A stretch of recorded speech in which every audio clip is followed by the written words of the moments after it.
Israel की फलस्तीन ते ज़ुल्म खिलाफ क़ौमी क़यादत हिक आवाज़। पाकिस्तान के सियासतदाननि हिक भेरो ॿीहर मज़लूम फ़लस्तीनियुनि जो केस दुनिया अॻियां रखी छॾियो। योम यकजहती फ़लस्तीन जे मौक़े ते ऐवान सदर इस्लामाबाद में ऑल पार्टीज़ कॉन्फ्रेंस आज़ाद फ़लस्तीनी रियासत जो क़याम ऐं गॾियल क़ौमुनि जे मुस्तक़बिल रुकनियत जो मुतालबो। गॾियल पधिराई में चयो वियो आहे त इसराइल आलमी कानून जी मुसलसल भञकड़ी करे रहियो आहे। गज़ा में इसराइल जो ज़ुल्म बिना देर बंदि थियणु घुर्जे। पाकिस्तान फ़लस्तीनी अवाम जी हिमायत जारी रखंदो।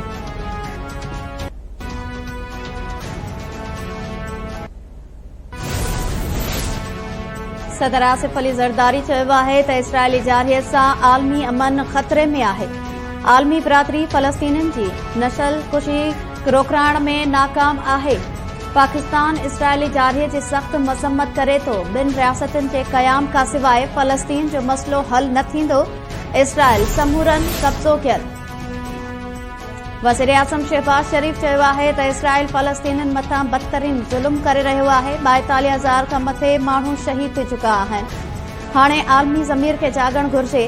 असां सभु फ़लस्तीन सां गॾु बीठल आहियूं। असां सभिनी जो मुतालबो आहे त आज़ाद फ़लस्तीनी रियासत क़ाइमु कई वञे, जंहिंजी राजधानी बैतुल मुक़द्दस हुजे। ऑल पार्टीज़ कॉन्फ्रेंस खे ख़िताब कंदे वज़ीर आज़म शहबाज शरीफ़ चयो त कश्मीर जी तस्वीर फ़लस्तीन खां मुख़्तलिफ़ नाहे। सभ खां पहिरियां रतो छाण बंदि कराइणी पवंदी।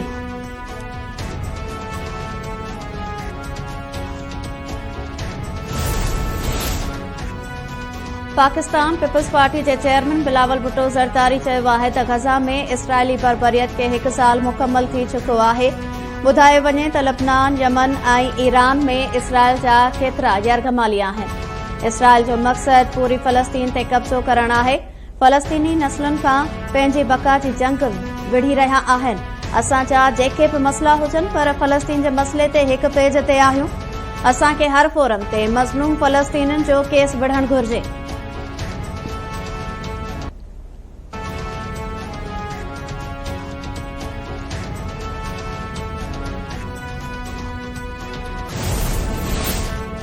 मुस्लिम लीग नून जे सदर नवाज़ शरीफ़ चयो आहे त फ़लस्तीनी ॿारनि जूं तस्वीरूं ॾिसी दिलि रत जा ॻोढ़ा रोए थो।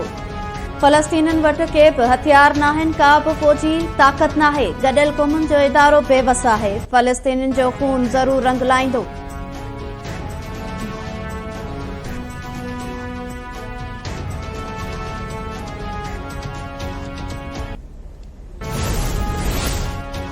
JUI सरबराह मौलाना फज़लुर रहमान चयो आहे त क़ाइदे आज़म इसराइल खे ओलह जो नाजाइज़ ॿार करार ॾिनो हो।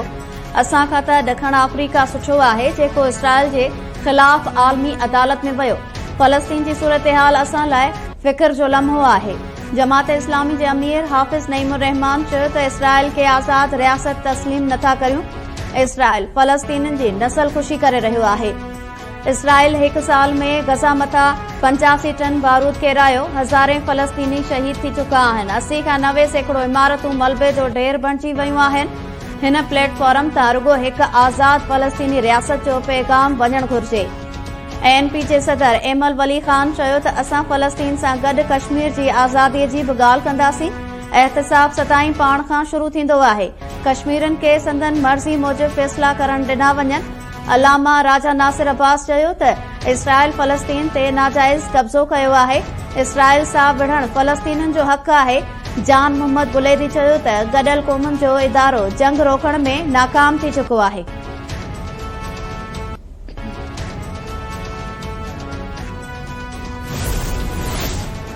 सीनियर सूबाई वज़ीर शर्जील इनाम मेमून चयो आहे त PTI दावत ॾियण बावजूदि फ़लस्तीन सां यकजहतीअ जे इज़हार लाइ कोठायल ऑल पार्टीज़ कॉन्फ्रेंस में शिरकत खां इनकार कयो। जाइज़ो वठंदासीं त ज़ाहिर थींदो त हिननि अहम मौक़े ते शिरकत खां इनकार छो कयो। APC फ़लस्तीन जे अवाम जी हिमायत ऐं इसराइल जे तशद्दुद ख़िलाफ़ हुई।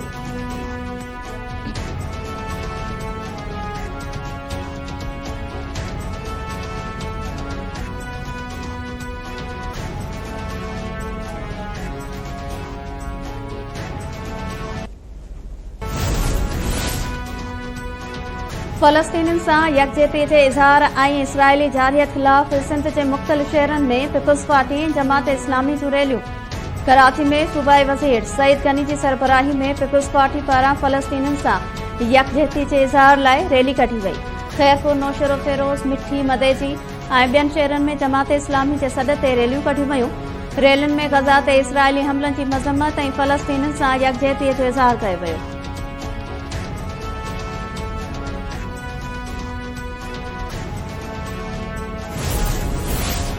पाकिस्तान कराची में चीनी शहरनि ते थियल हमले खे पाक चीन दोस्ती ते हमलो करार ॾेई छॾियो।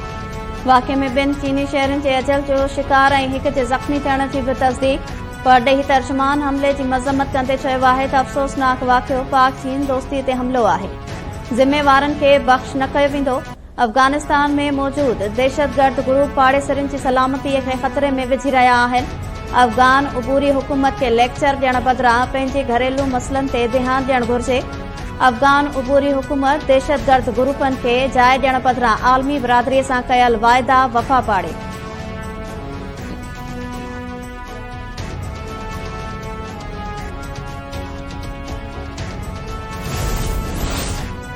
चीन पाकिस्तान खां इंजीनियर्स ते थियल हमले जी जांच करण जो मुतालबो करे छॾियो। ज़िम्मेवारनि ख़िलाफ़ कार्रवाई करण जो मुतालबो। चीनी सिफारतखाने जारी कयल बयान में चयो आहे त कराची एयरपोर्ट भरिसां चीनी अमले जी गाॾी ते हमलो कयो वियो।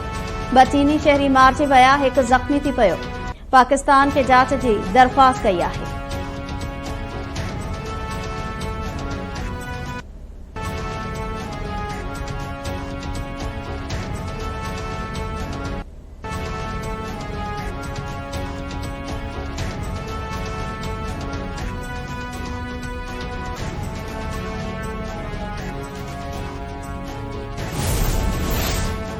सिक्योरिटी ख़दशनि सबबि पटियाला जेल में कैदियुनि जी मुलाक़ात ते पाबंदी। पीटीआई बानी बि 18 अक्टूबर ताईं पार्टी अॻवाननि, वकीलनि ऐं कुटुंब जे भातियुनि सां न मिली सघंदो। SCO इजलास जी सिक्योरिटी यकीनी बणाइण लाइ पंजाब हुकूमत जो फ़ैसिलो।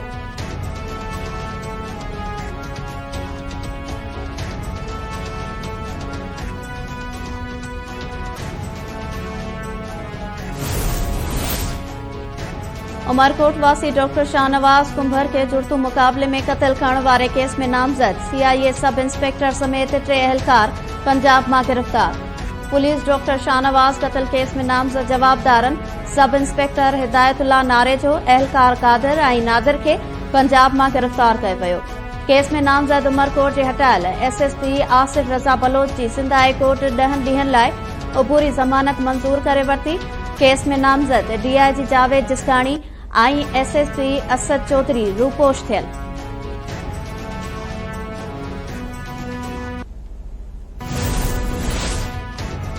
पाकिस्तान ऐं इंग्लैंड टेस्ट मैच जो पहिरियों ॾींहुं पाकिस्तान बैटर्स जे नाम कप्तान शान मसूद ऐं अब्दुल्ला शफ़ीक जूं शानदार सेंचुरियूं।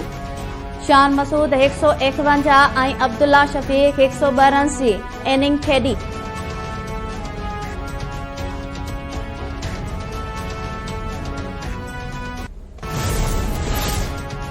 ऐं इंडियन एयरफोर्स खे आलमी रिकॉर्ड ठाहिण जो शौक़ गिचीअ में पइजी वियो।